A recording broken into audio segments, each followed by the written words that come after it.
Irmãos amados, é um privilégio poder estar aqui com vocês.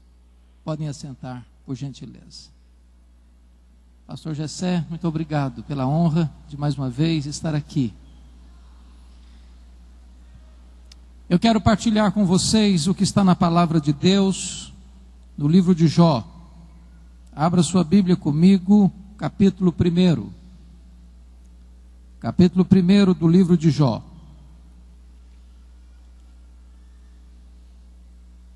E nós vamos ler dos versos 6 a 12.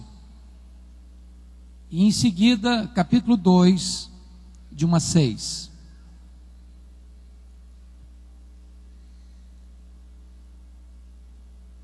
Terminada a leitura, por favor, não feche sua Bíblia. Mantenha sua Bíblia aberta no texto para nós observarmos juntos. A partir do verso 6 do capítulo 1 está escrito: Num dia em que os filhos de Deus vieram apresentar-se perante o Senhor, veio também Satanás entre eles. Então perguntou o Senhor a Satanás: De onde vens? Satanás respondeu ao Senhor e disse: De rodear a terra e passear por ela. Perguntou ainda o Senhor a Satanás: Observaste o meu servo Jó? Porque ninguém há na terra semelhante a ele, homem íntegro e reto, temente a Deus e que se desvia do mal. Então respondeu Satanás ao Senhor: Porventura Jó debalde ou inutilmente teme a Deus? Acaso não o cercaste com sebe a ele, a sua casa e a tudo quanto tem? A obra de suas mãos abençoaste, e os seus bens se multiplicaram na terra. Estende, porém, a tua mão e toca-lhe em tudo quanto tem, e verás se não blasfema contra ti na tua face. Disse o Senhor a Satanás: Eis que tudo quanto ele tem está em teu poder. Somente contra ele não estendas a tua mão. E Satanás saiu da presença do Senhor. Capítulo 2, verso de 1 a 6. Num dia em que os filhos de Deus vieram apresentar-se perante o Senhor, veio também Satanás entre eles apresentar-se perante o Senhor. Então o Senhor disse a Satanás: De onde vens? Respondeu Satanás ao Senhor e disse: De rodear a terra e passear por ela. Perguntou o Senhor a Satanás: Observaste o meu servo Jó? Porque ninguém é na terra semelhante a ele, homem íntegro e reto, temente a Deus e que se desvia do mal. Ele conserva a sua integridade, embora me incitasses contra ele para o consumir sem causa. Então Satanás respondeu ao Senhor: Pele por pele, e tudo quanto o homem tem dará pela sua vida. Estende, porém, a tua mão, toca-lhe nos ossos e na carne, e verás se não blasfema contra ti na tua face. Disse o Senhor a Satanás: Eis que ele está em teu poder, mas poupa-lhe a vida. Eu quero conversar com vocês nesta noite sobre o tema As teses de Satanás. As teses de Satanás. Esse texto relata este episódio de uma reunião de Deus com seus filhos. E eu quero crer que os filhos aqui são os anjos. E eu quero crer que esta reunião aconteceu nas regiões celestes. E a Bíblia não nos dá muita explicação, mas nos informa que Satanás aparece nessa reunião. E quem provoca a conversa é o próprio Deus, perguntando para Satanás: De onde vens? Satanás respondeu: De rodear a terra e passear por ela. Satanás é uma espécie de turista inveterado. Ele está por aí. Ele está rodeando a terra. Ele está de olho. Ele está procurando uma brecha.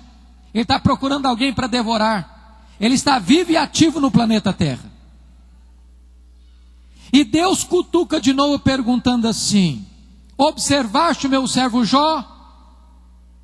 E Deus dá o currículo de Jó. Não tem ninguém na terra semelhante a ele. Em outras palavras, é o homem mais piedoso dessa geração. Homem íntegro. Íntegro é aquilo que você é com a porta do quarto trancada, sem ninguém olhando para você. Homem reto. Reto é aquilo que você é em público e todo mundo está vendo. Homem temente a Deus, princípio da sabedoria. Homem que se desvia do mal, deliberadamente santo. Satanás poderia ter respondido para Deus assim: bom, esse eu não conheço ainda não. Eu ando muito ocupado, tenho outras atividades, outras prioridades. Eu não conheço esse ainda não, mas quem sabe um dia eu dou uma olhadinha nele. Mas não foi essa a resposta de Satanás. Satanás respondeu assim para Deus: também puderas. Também puderas. Tu tens abençoado a vida deste homem. Tu tens protegido a família desse homem. Os bens desse homem prosperam na terra. Tudo que esse cara bota a mão vira dinheiro. Desse jeito aí qualquer um te adora. E Satanás insinua aqui duas coisas. Primeiro, Satanás insinua que Deus precisa subornar as pessoas com bênçãos para receber delas adoração.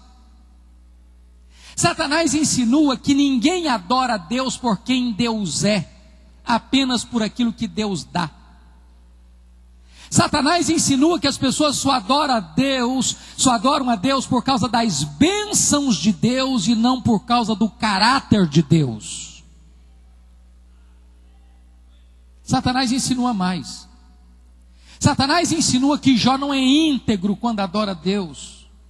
Satanás insinua que Jó descobriu que religião é uma grande sacada.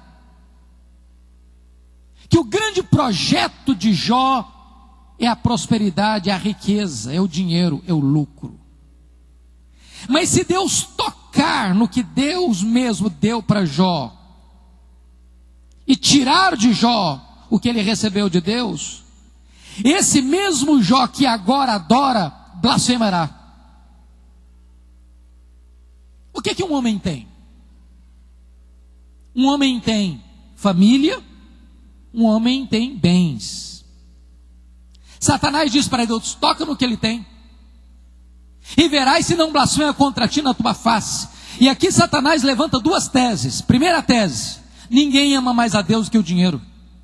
Segunda tese: ninguém ama mais a Deus do que a família.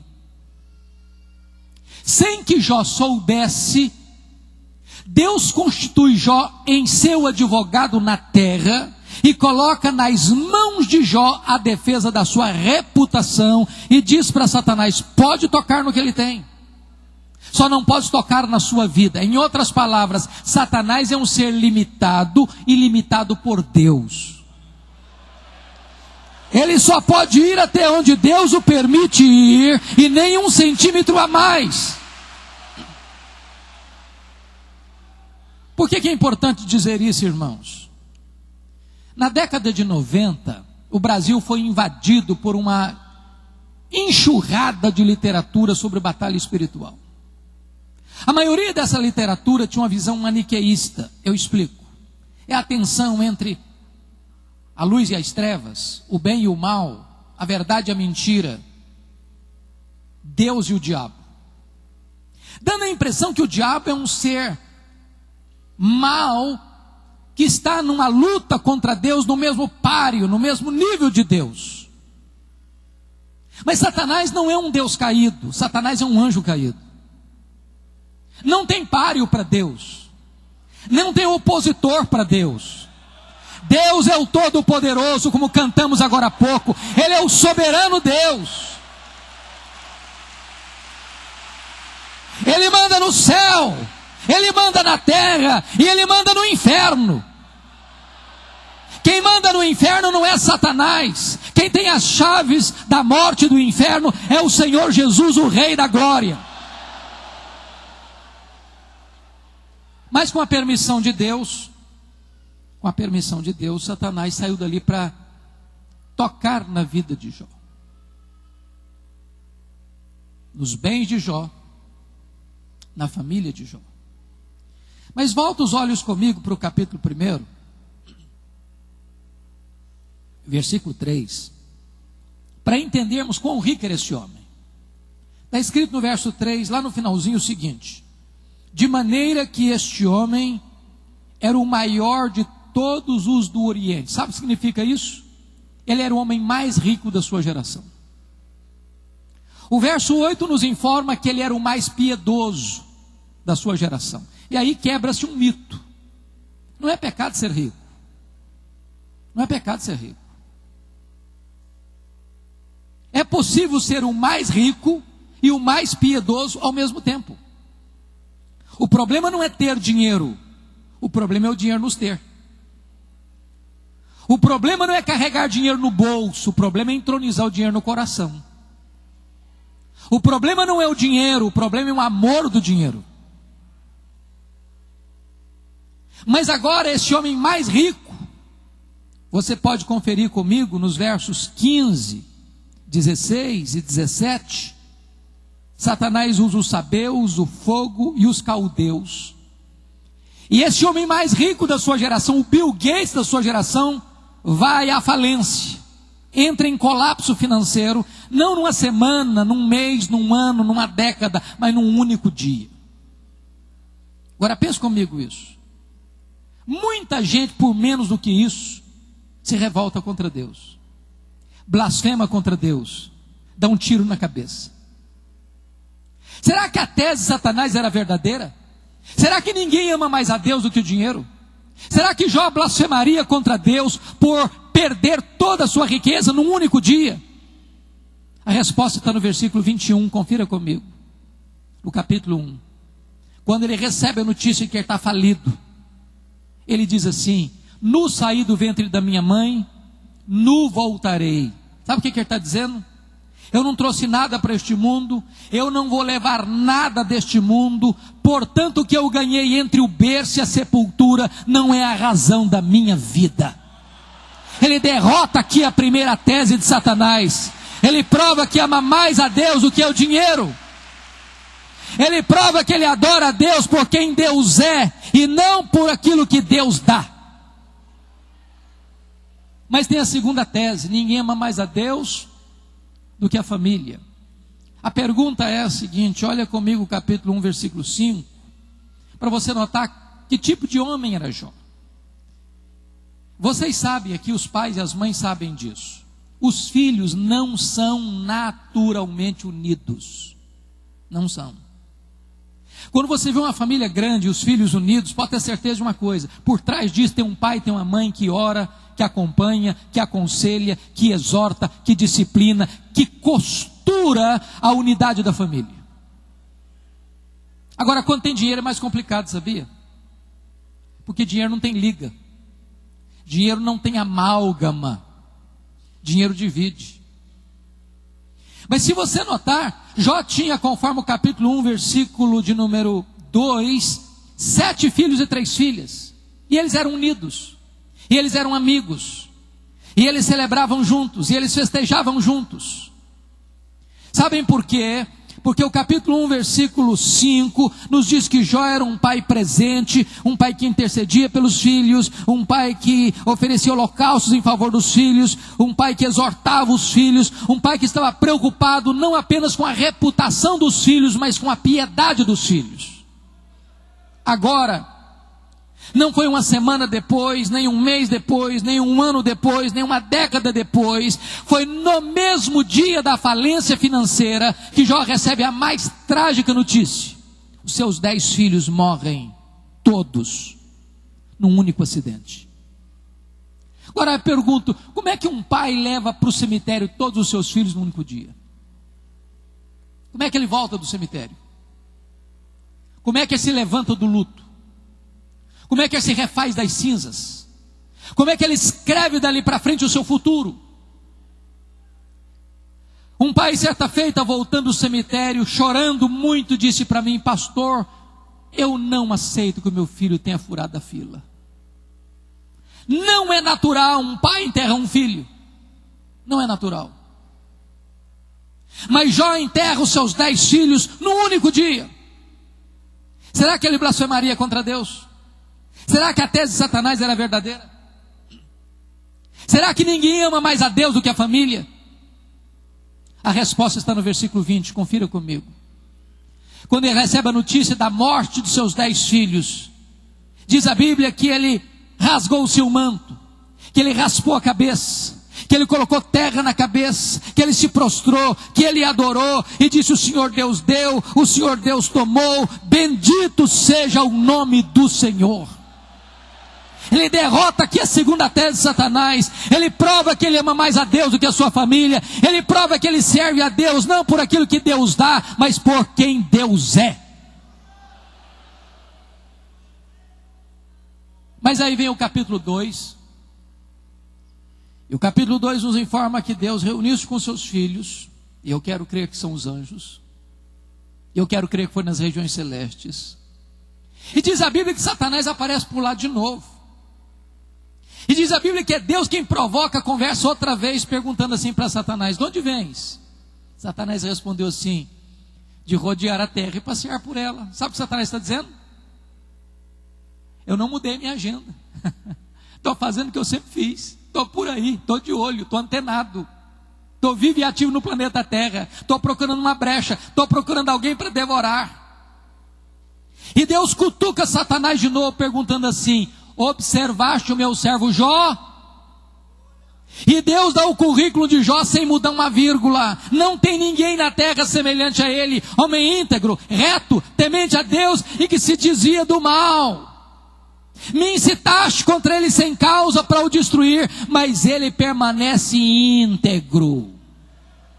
Deus está jogando na cara de Satanás o seguinte: Satanás, as suas teses são mentirosas, são falsas. Jó provou que me ama, não por aquilo que eu dou para ele, mas por quem eu sou, não pelas minhas bênçãos, mas pelo meu caráter.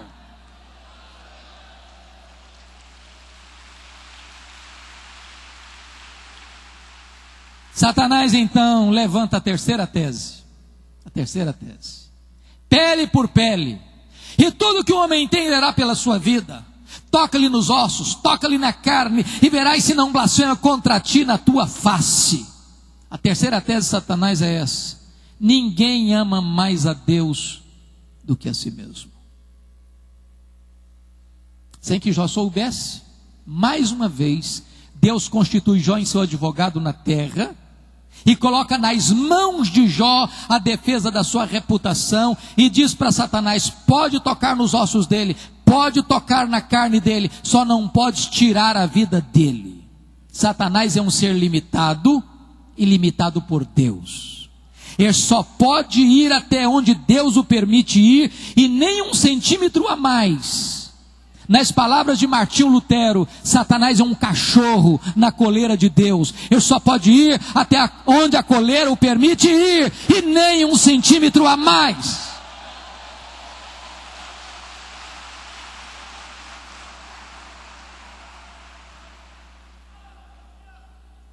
Com a permissão de Deus, então, Satanás sai dali e vai provocar uma doença maligna em Jó. Ferida do alto da cabeça à planta dos pés. Eu fico pensando, pastor Jessé, nessa cena. Esse homem já está falido financeiramente. Esse homem está enlutado.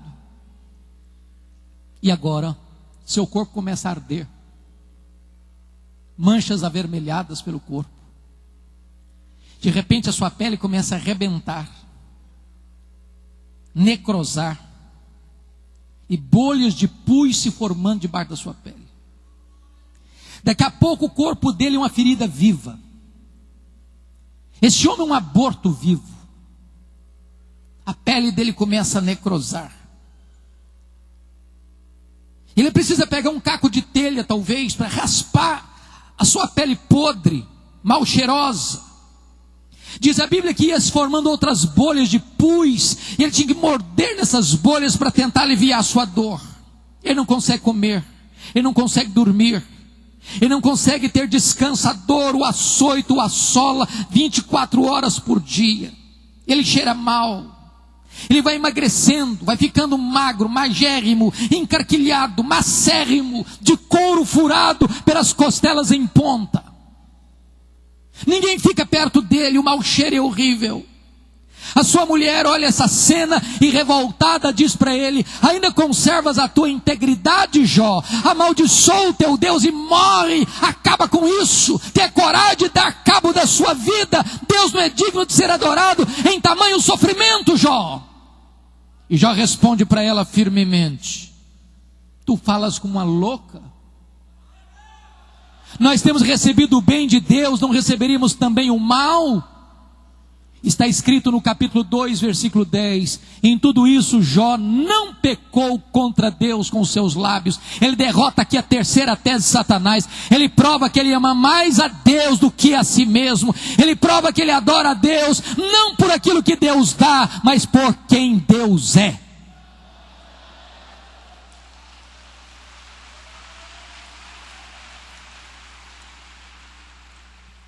Mas agora, confira comigo, capítulo 2, verso 11. Vieram os amigos, Elifaz, Bildade e Zofar. Combinaram ir juntamente condoer-se com Jó e consolar Jó. Diz o verso 12 que eles levantaram de longe os olhos, mas não reconheceram Jó. Eles ergueram a voz e choraram. Cada um deles rasgou o seu manto e lançou pó ao ar sobre a cabeça. Os três sentaram-se com Jó na terra 7 dias e 7 noites. Nenhum lhe dizia palavra alguma, pois viam que a dor de Jó era muito grande. E eu pergunto a vocês: esses homens eram amigos de Jó? Esses homens eram amigos de Jó? É claro que eram. Claro que eram. Eu faço uma pergunta para vocês: vocês já fizeram alguma vez uma visita assim para alguém? 7 dias, 7 noites, calado, chorando, um pó na cabeça, sentado na terra. Vocês já receberam uma visita assim de alguém alguma vez? Qual o problema desses homens? O problema desses homens é que num dado momento eles começaram a, entre aspas, fazer teologia. Começaram a lucubrar. Começaram a desenvolver uma lógica simples. Toda causa tem um efeito e todo efeito tem uma causa. Para Jó estar sofrendo, ele deve ter feito coisa errada. Mas muita coisa errada, porque ele está sofrendo muito. Mas eles não só pensaram, eles falaram. E não só falaram para Jó. E eles assacaram contra Jó os mais pesados libelos acusatórios. Chamaram Jó, por exemplo, de ladrão. Chamaram Jó de adúltero. Chamaram Jó de louco. Falaram para Jó: Jó, Deus matou seus filhos por causa da sua loucura. Falaram para Jó assim: ô Jó, você está rico, sabe por quê? Porque você ficou rico, Jó? Porque você roubou os órfãos e as viúvas, Jó. E eles foram massacrando Jó, eles foram torturando Jó, eles foram passando Jó pela engenhoca, eles foram passando Jó pelo engenho, eles foram pisando em Jó e colocando Jó debaixo de um rolo compressor. Sabe o que Jó fez? O que eu e você faríamos? Jó começa a perguntar para Deus: por que, meu Deus? Por que, meu Deus? Jó levantou aos céus 16 vezes essa mesma pergunta: por quê? Por quê? Por quê? Por que eu estou sofrendo? Por que a minha dor não cessa? Por que os meus filhos morreram? Por que eu não morri do ventre da minha mãe? Por que eu não morri ao nascer? Por que os seios da minha mãe não estavam murchos de leite para eu morrer de fome? Por que o Senhor não me mata de uma vez? Jó levantou aos céus 34 queixas contra Deus. Sabe qual foi a resposta de Deus para ele? O total silêncio. Nenhuma palavra, nenhuma resposta, nenhuma explicação, nenhuma luz no fim do túnel, nenhum sinal do seu favor. Agora pensem comigo, irmãos, Jó está sendo golpeado nas 5 áreas mais importantes da vida de uma pessoa. Que áreas são essas? Primeiro, a vida financeira. Já pensou o que é isso? O camarada mais rico fica pobre de um dia para o outro? Segunda área, a saúde. Já pensou o que é um cara saudável ficar chagado, mal cheiroso, ninguém passa perto dele? Terceira área, o casamento. Na hora que Jó mais precisava da sua mulher, ela recomendou que ele morresse. Quarta área, os filhos. Ele teve que enterrar os seus 10 filhos num único dia. Quinta área, as amizades. Aqueles que deveriam ser os seus consoladores, tornaram-se consoladores molestos. Esse homem perdeu tudo. Esse homem não tem mais nada. Esse homem está no fundo de um poço. Esse homem está cercado de escuridão por todos os lados. Mas quando você está no fundo de um poço, só tem uma direção para olhar. Sabe para onde? Para cima. Para cima.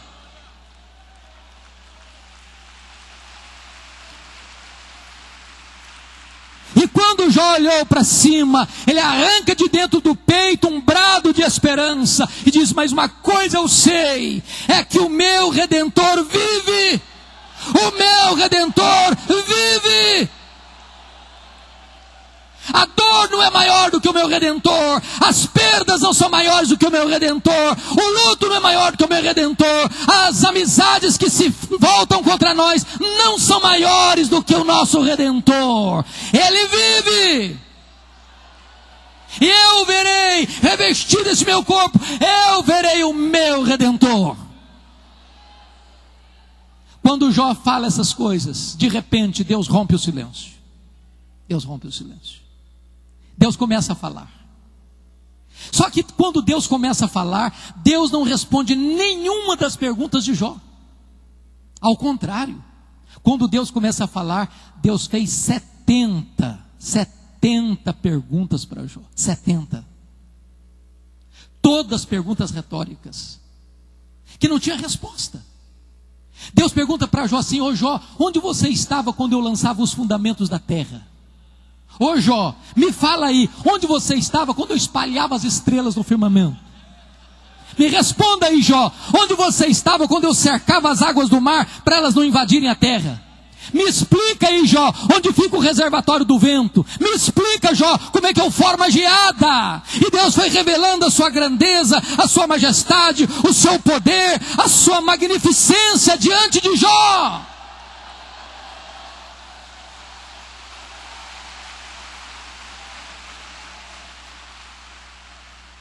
Nesse momento Jó foi se encolhendo, ele foi se encolhendo,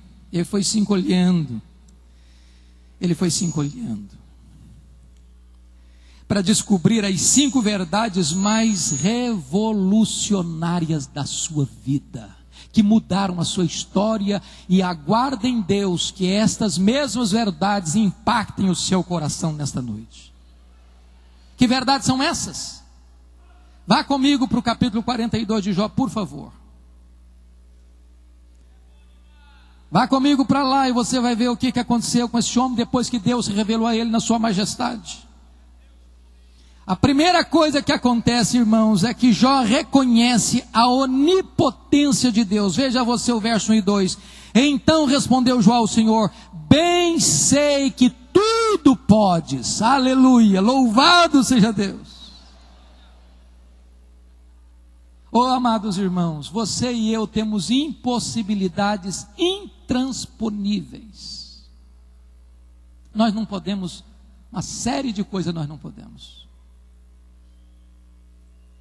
Eu acho curioso, pastor José, que eu gosto muito de ler e visito as livrarias toda semana.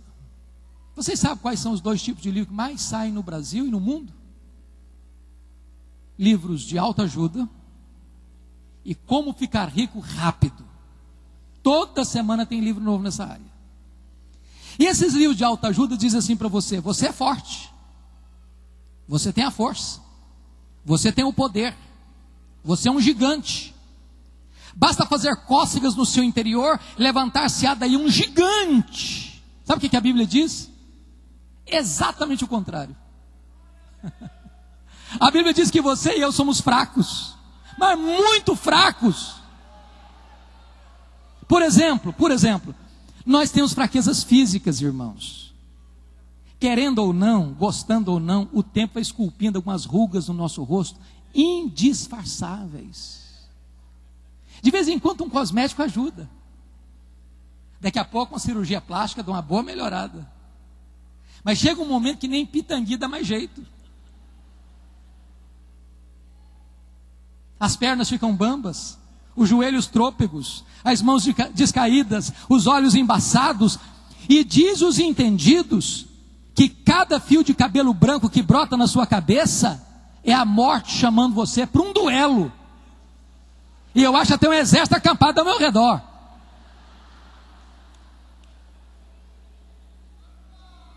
Nós temos fraquezas emocionais, irmãos, emocionais. Quantas vezes você já chorou, noite adentro, desesperado, gemendo, não de dor física apenas, mas de dor na alma, uma crise na sua família, uma tragédia na sua casa. Você diz, meu Deus, eu não aguento mais. Nós temos fraquezas emocionais, nós temos fraquezas morais. Você e eu já prometemos para Deus com lágrimas nos olhos, meu Deus, eu nunca mais quero cometer esse erro, eu nunca mais quero repetir esse pecado, eu nunca mais quero cair nessa mesma transgressão. E você ora, e você chora, e você promete para Deus, de repente você é flagrado no mesmo erro. Sabe por quê? Não é porque faltou para você sinceridade, não, faltou para você poder. Nós somos fracos. Nós temos fraquezas espirituais, nós somos um ser ambíguo, nós somos um ser contraditório, nós somos um ser paradoxal. O bem que nós queremos fazer, nós não fazemos, o mal que nós não queremos fazer, nós praticamos. Mas é maravilhoso saber que, embora nós somos fracos, o nosso Deus tudo pode. Ele tudo pode. Para Ele não há doença incurável, para Ele não há vida irrecuperável, para Ele não há casamento sem solução, para Ele não há família sem restauração. Ele tudo pode. Quem é o seu Deus? Quão grande é o seu Deus? Quão forte e poderoso é o seu Deus? Quando o profeta Isaías estava pensando sobre a grandeza de Deus, lá no capítulo 40, ele diz assim: o meu Deus é aquele que mede as águas na concha da sua mão. Pensa no Atlântico, pensa no Pacífico, pensa no Índico, pensa no Mediterrâneo, pensa nos rios, nos mares. Vá um dia à praia aí, tente esvaziar o Atlântico com um baldinho. Ele diz: o meu Deus é aquele que mede o pó das montanhas em balança de precisão, como se estivesse medindo partículas de ouro.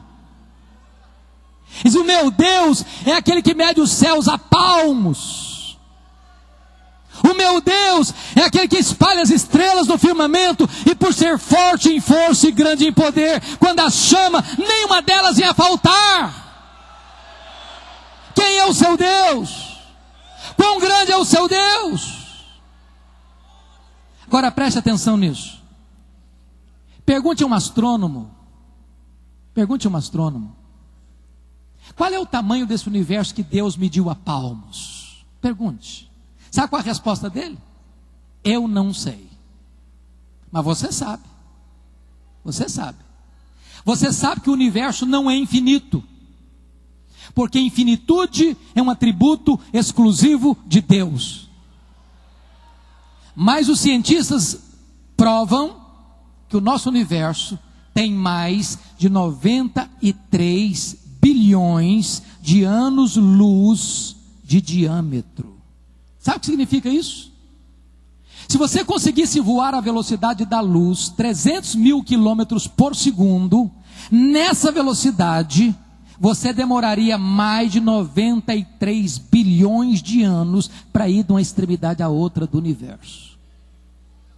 Deus criou tudo isso. Deus é maior do que tudo isso.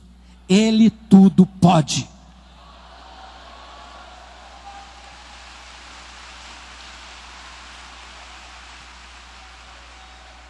Pergunte a um astrônomo quantas estrelas existem. Sabe qual é a resposta deles? Eu não sei. Mas eles afirmam que há mais estrelas no firmamento que todos os grãos de areia de todas as praias e desertos do nosso planeta. Vá um dia à praia, encha a concha da sua mão de areia, leve para casa, bote numa tábua de vidro e conte quantos grãos de areia você consegue botar na concha da sua mão. Há mais estrelas no firmamento que todos os grãos de areia de todas as praias e desertos do nosso planeta. Mas Deus não apenas criou todas elas, Deus conhece cada uma delas pelo nome. e por ser forte em força e grande em poder, quando as chama, nenhuma delas ia faltar. Este é o seu Deus, Ele tudo pode. Mas não é apenas o macro-universo que nos impressiona, não. Não é apenas o macro-universo que nos impressiona, não. Se fosse verdadeiro, eu arrancaria uma. Se eu conseguisse pegar uma folha tão pequena como essa, ou você pode fazer isso na sua casa, essa pequena folha é mais complexa do que a cidade de Fortaleza. Se você chega em casa hoje e pega um ovo na geladeira e quebrá-lo e botá-lo na frigideira, a gema daquele ovo é mais complexa do que qualquer máquina que o homem jamais inventou. Dr. John Wilson, uma das maiores autoridades em oftalmologia no mundo, diz que você e eu temos em torno de 2 milhões de fios duplos encapados em cada um dos nossos olhos, e se não for assim, haveria um curto-circuito e nós ficaríamos cegos.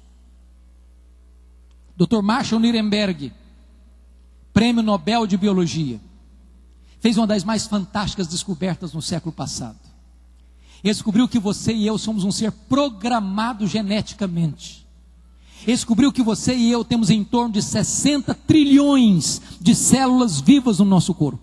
Descobriu mais. Que em cada uma dessas células nós temos 1,70 m de fita DNA, onde estão gravados e computadorizados todos os nossos dados genéticos, a cor dos nossos olhos, a cor da nossa pele, o nosso temperamento. Se nós pegarmos a fita DNA do nosso corpo e espichá-la, nós teremos 102 trilhões de metros de fita DNA. Nós teremos 102 bilhões de quilômetros de fita DNA no nosso corpo. Daria para dar diversas voltas no sistema planetário. Dr. Lowe diz que códigos de vida não se originam espontaneamente. Códigos de vida não se originam de uma explosão cósmica. Códigos de vida não se originam de uma evolução de bilhões e milhões de anos. Códigos de vida foram plantados em você pelo Deus Todo-Poderoso, Criador dos céus e da terra. Esse Deus é seu Pai e Ele tudo pode.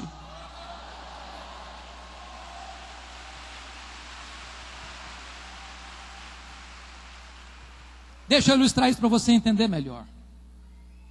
Um pai caminhava com seu filho pela rua fora, menino de 4 anos. Todo pai, toda mãe sabe disso. As crianças parece que fizeram um curso de pós-doutorado em perguntas difíceis. Eu não conheço ninguém que faz pergunta mais complicada do que criança. E o menino voltou para o pai e perguntou assim: papai, qual é o tamanho de Deus? E o pai engasgou, porque não tinha uma resposta pronta para um menino de 4 anos. Caminhou em silêncio, segurando a mão do menino rua fora. Daqui a pouquinho, o pai escuta o barulho nas alturas, dos roncos das turbinas de um avião supersônico, lá nas alturas excelsas. E o pai disse: filho, olha para cima. Está vendo aquele avião? O menino olhou e disse: Tô vendo, papai, estou vendo. Qual é o tamanho daquele avião, meu filho? O menino olhou e disse: ih, papai, muito pequeno, estava muito longe. O pai pegou o menino pelo braço, levou no aeroporto. Tinha um jumbão de mais de 400 passageiros no pátio. O pai chegou bem perto e disse: está vendo esse avião, meu filho? Tô, papai, estou vendo. Qual é o tamanho desse avião, meu filho? Ih, papai, mas muito grande, muito grande. O pai disse: filho, Deus é do mesmo jeito. Quando você está longe de Deus, meu filho, Deus parece pequeno para você. Aí os seus problemas ficam enormes. Mas quando você está perto de Deus, meu filho, Deus é grande. Deus é grande. E os seus problemas ficam pequenos. Agora eu sei que tudo podes. A segunda coisa que mudou a vida de Jó está aí no versículo 2, confira comigo. 42:12, ele diz assim: e nenhum dos teus planos pode ser frustrado. Louvado seja Deus. Ô irmão amado, nós não acreditamos em acaso. Nós não acreditamos em sorte. Nós não acreditamos em azar. Nós não acreditamos nesse negócio de olho gordo. Nós não temos medo de sexta-feira 13. Nós não temos medo de passar debaixo de escada. Nós sabemos que a mão de Deus dirige o nosso destino. Nem um fio de cabelo da sua cabeça pode ser tocado sem que Deus saiba, sem que Deus permita, sem que Deus tenha um propósito. Você não é uma lasca de lenha jogada no mar da vida, jogada de um lado para o outro ao sabor das circunstâncias. Aquele que está sentado no trono governa também a sua vida.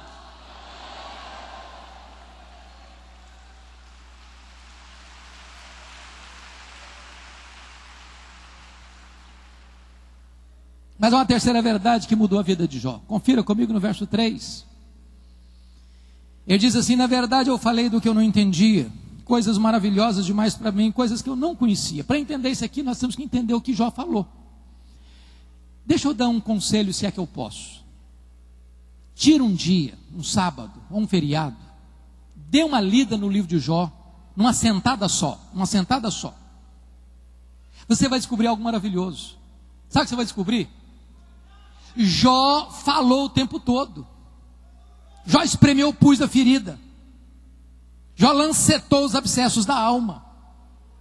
E Jó fez 3 coisas. Ele perguntou, ele queixou e ele se defendeu. Quando a gente está sofrendo, sabe o que acontece? A gente fala, e às vezes fala sem saber, fala sem entender. A gente se queixa de Deus de coisa que a gente não está entendendo. Nós não enxergamos no escuro, mas Deus enxerga. Nós não enxergamos atrás da curva, mas Deus enxerga. Nós só enxergamos um palmo na frente do nosso nariz, mas Deus é o fim no seu eterno agora.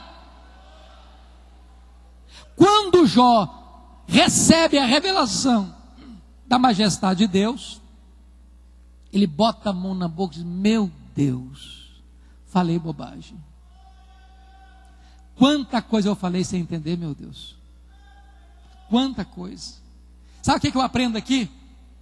Quando você encontrar uma pessoa que parece sabichona demais, sabe demais, arrota em cima de você conhecimento demais, parece que sabe tudo e de todos, você está perto de uma pessoa que sabe quase nada. Sabe por quê? Quem sabe, sabe que não sabe. Porque quanto mais você sabe que sabe pouco. Porque você não sabe é muito maior do que o que você sabe. Portanto, quem sabe, sabe que não sabe. Então não dá para ficar perto de Deus igual um pavão de peito estufado. Na presença de Deus, você tem que se humilhar. Tem que se humilhar. A quarta verdade que mudou a vida de Jó está no versículo de número 5, confira comigo. Ele diz assim: eu te conhecia só de ouvir, mas agora os meus olhos te veem. E eu confesso aqui, pastor Gessé, que eu entro em crise quando eu li esse versículo. Sabe por que eu entro em crise? Quando eu comparo 42,5 com 1,8, eu entro em crise. Sabe por quê? No capítulo 1,8, o próprio Deus disse assim: não tem ninguém na terra semelhante a esse homem. Homem íntegro, reto, temente a Deus, que se dizia do mal. Isso não é opinião de um amigo bajulador, não. Isso é palavra do próprio Deus. E Deus não tem uma opinião a seu e a meu respeito, não. Deus tem um diagnóstico. Agora, como é que esse homem, que o próprio Deus diz que ele era o mais piedoso da sua geração, pode agora fazer essa confissão? Deus, eu te conhecia só de ouvir, mas agora os meus olhos te veem. Parece que é contraditório, mas não é. Então deixa eu fazer uma pergunta para esclarecer. Você conhece a Deus? Você conhece a Deus? Conhece? Quanto você conhece? Quanto? Eu explico. Havia um cidadão que o sonho da vida dele era ver o mar. Eu nunca tinha visto o mar. Um dia ele fez uma viagem para o litoral e quando ele viu o mar, ele ficou tão feliz que ele exclamou assim: agora eu conheço o mar. Aí um marujo se aproximou dele e disse: eu também conheço o mar. Com a pele tostada de sol e sal.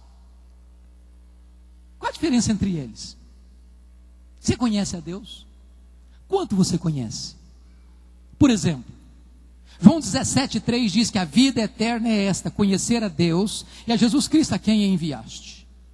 Sabe o que você vai fazer no céu, depois que você tiver 1000 anos lá no céu? Você vai estar conhecendo a Deus. Sabe o que você vai estar fazendo no céu, depois que você tiver 1 bilhão de anos lá no céu? Você vai estar conhecendo a Deus. Sabe o que você vai estar fazendo no céu, depois que você tiver 1 trilhão de anos lá na glória? Você vai estar conhecendo a Deus. Nem toda a eternidade será suficiente para você esgotar o conhecimento de Deus, porque Deus é inesgotável em seu ser. Tem gente que pensa que o céu vai ser monótono. Há poucos dias um adolescente chegou para mim e disse assim: pastor, eu não quero ir para o céu não. Eu falei: você está ficando maluca, menina? Não, pastor, não quero ir para o céu não. Eu falei: mas por que você não quer ir para o céu, menina?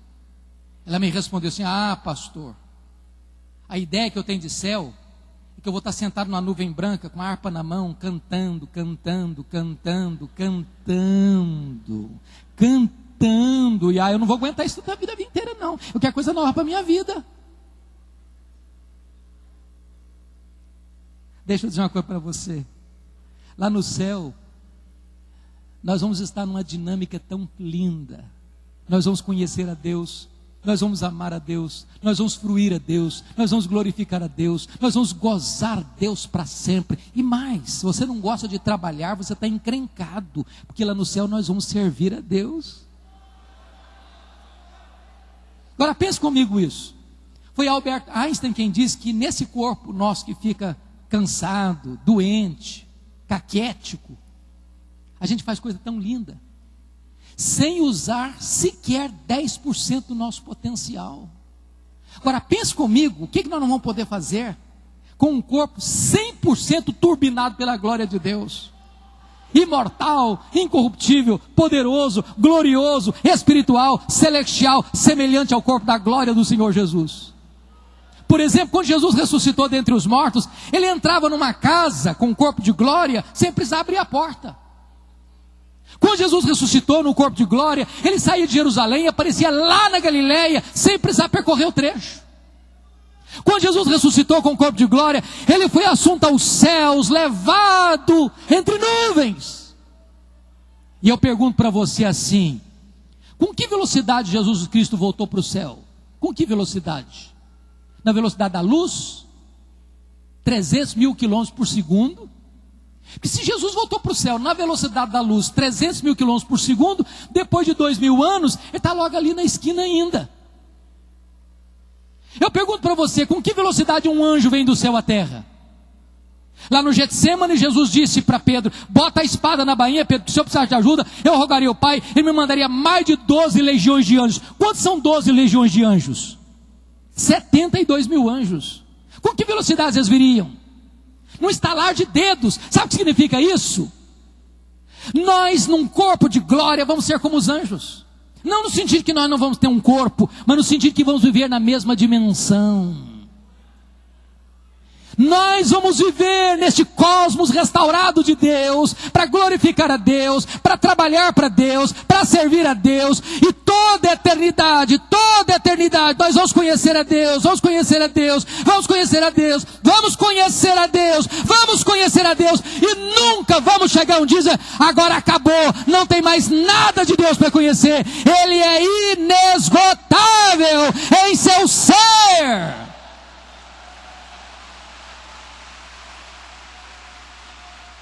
Agora eu entendo Jó. Ah, Senhor, eu estou só arranhando a superfície. Tem muito mais coisa. A última verdade que mudou a vida de Jó está no versículo 6. Ele diz assim: por isso me abomino e me arrependo no pó e na cinza. Reconhece a enormidade do seu pecado, e você entra em crise de novo, diz: mas Deus, não pode ser, o homem mais piedoso da terra não pode fazer uma confissão dessa. Escape bem na boca de um assassino, de um ladrão, de um adúltero, de um corrupto. Como é que o homem mais piedoso pode dizer: meu Deus, eu me abomino, me arrependo? Deixa eu dizer uma coisa para você: as pessoas que mais choram pelos seus pecados não são as pessoas que mais pecam. As pessoas que mais choram pelos seus pecados são as pessoas que mais perto de Deus andam. As pessoas que andam longe de Deus, nem consciência de pecado elas têm. Há poucos dias eu estava pregando num hospital em São Paulo. E a capelã Eleni Vassão me disse assim: pastor, essa semana tivemos um caso muito triste aqui no hospital. O que houve? Chega uma moça com hemorragia grave, juntamente com seus pais. Quando o médico foi examinar a menina, o médico disse: essa menina acabou de ter um bebê. A moça respondeu: não, eu não estava grávida. Os pais disseram: não, essa menina não estava grávida. E o médico disse: pois essa menina acabou de ter um bebê. E vocês me tragam o bebê agora, porque senão eu vou acionar a polícia. Essa menina acabou de ter um bebê. Dentro de meia hora, a família trazia uma criança morta dentro de uma caixa de isopor. Nenhuma culpa, nenhuma tristeza, nenhum pesar, nenhum sentimento de culpa. Sabem por quê? Quem está longe de Deus, nem consciência de pecado tem. Mas quem conhece a Deus, quem anda na presença de Deus, quem sabe que Deus é santo, santo, santo, a única atitude que tem na presença dele é esta: ai de mim, Senhor, eu estou perdido, ai de mim. Agora preste atenção, amado. O verso 10 do capítulo 42 diz que Deus restaurou a sorte de Jó quando este orava pelos seus amigos. E eu não sei se você já perguntou por que Deus restaurou a sorte de Jó quando ele orava pelos seus amigos. Deixa eu fazer uma perguntinha para você. Alguém já falou mal de você alguma vez? Já? Acho que vocês são mais espirituais do que eu. Acho que talvez eu não, né? Mas quando alguém fala mal de você, o que você sente? Você fica feliz? Você gosta? Dá pulo de alegria? O que vocês acham que Jó sentiu quando os amigos dele disseram assim: Jó, você é um ladrão. Ou Jó, você é um adúltero. Ou Jó, você é um louco. Deus matou seus filhos porque você é louco. O que vocês acham que Jó sentiu quando eles disseram para ele assim: você ficou rico porque você roubou os órfãos e as viúvas? Vocês acham que Jó ficou feliz? O que ele fez? Se defendeu. Quem se defende tem o que no coração às vezes? Dor, mágoa, tristeza. Sabe o que Deus está falando para ele? Meu filho, você quer ser restaurado? Saia desse campo da defesa e entre na brecha da intercessão. Porque enquanto você está se defendendo, tem mágoa no seu coração. Mas quando você começa a orar pelas pessoas, não dá para orar e ter mágoa ao mesmo tempo. Quando você começa a orar por alguém, Deus cura você e Deus cura a pessoa pela qual você está orando. A oração liberta os encarcerados.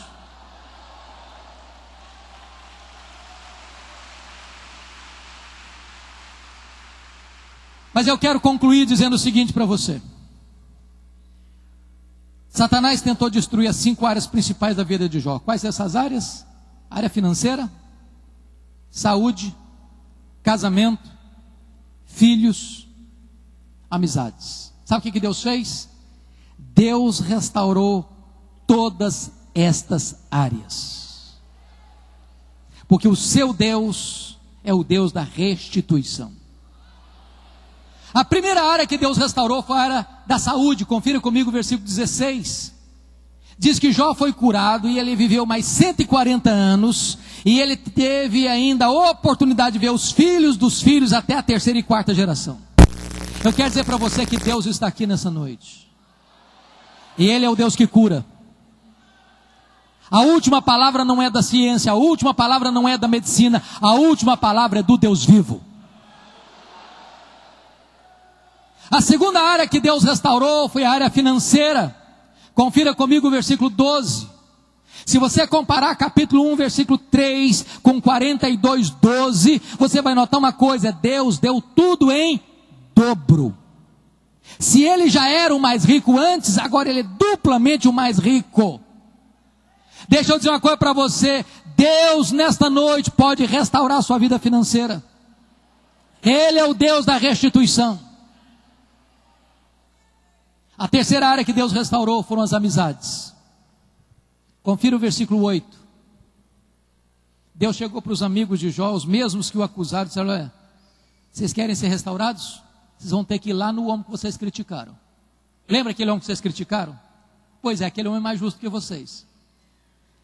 Eu vou escutar a oração dele. De vocês não. Sabe o que Deus está fazendo aqui? Honrando Jó. Eu vou dizer uma frase aqui hoje. Se vocês guardarem, eu me sinto recompensado por estar aqui nessa noite. Só essa frase. E a frase é esta: cuide da sua piedade, e Deus cuidará da sua reputação. Você não tem que se defender, você tem que andar com Deus. Porque quando você anda com Deus, Deus defende você. Quando você anda com Deus, as pessoas que criticaram você vão ter que voltar a você e mudar de opinião a seu respeito. Deus restaurou os amigos de Jó, e Deus restaurou Jó. A quarta área que Deus restaurou foi o casamento. Agora pense comigo um pouquinho, só um pouquinho. Quando Jó estava numa magrela, numa pior, no fundo do poço, a mulher dele disse para ele assim: ô homem, morre logo, cara, morre, já está incomodando, morre. Agora o Jó está curado, cheio da grana, no topo da pirâmide. Se fosse hoje, o que vocês acham que aconteceria? Eu acho que ele ia falar para ela: você queria que eu morresse, né? Agora eu estou noutra. Deixa eu dizer uma coisa para você: Deus não faz a obra pela metade, Deus faz a obra completa. Deus é o Deus que cura os corações magoados e feridos.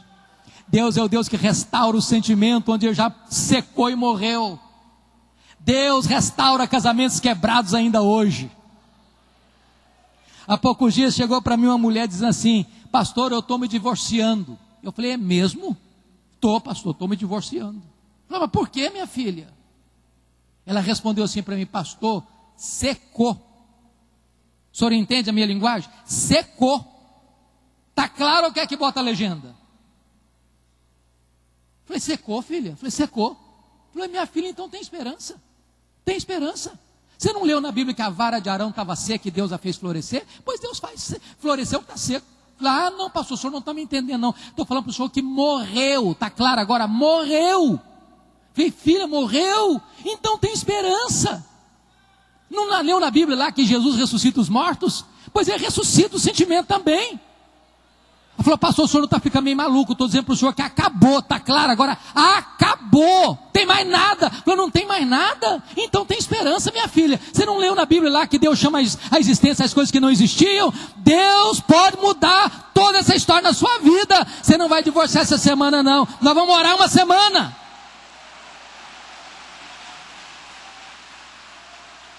Passada uma semana a mulher voltou. Eu falei: pastor, acabou. Acabou? É, pastor, acabou a vontade de divorciar. Deus mudou a minha vida, eu estou animada de novo. Deus restaurou meu casamento. Deus é o Deus que hoje quer restaurar casamentos aqui nesta noite. Mas a última área que Deus restaurou foram os filhos. Você nota aí no versículo 13, que Jó tinha 7 filhos e 3 filhas lá no passado. 2. E agora ele tem novamente 7 filhos e 3 filhas. E você então pergunta: então não foi tudo em dobro, não? Porque se ele tinha 7 filhos e 3 filhas, 10 filhos, quanto ele devia ter agora em dobro? 20. Então não foi tudo em dobro. Mas como entender? É muito simples. Quando morre uma ovelha, você perde uma ovelha. Mas quando morre um filho, você não perde um filho. Como aquele pai que voltava do cemitério depois de enterrar o seu filho, e um amigo se aproxima dele e disse: meus sentimentos, eu soube que o senhor perdeu o seu filho. E o pai respondeu: não, eu não perdi meu filho. Você perde alguém quando você não sabe onde ele está. Eu sei onde está meu filho, eu sei com quem está meu filho. O meu filho está no céu, o meu filho está com Jesus. Eu não perdi o meu filho. Jó agora tem 10 filhos na terra e Jó agora tem 10 filhos no céu. Deus restaurou e restaurou completamente.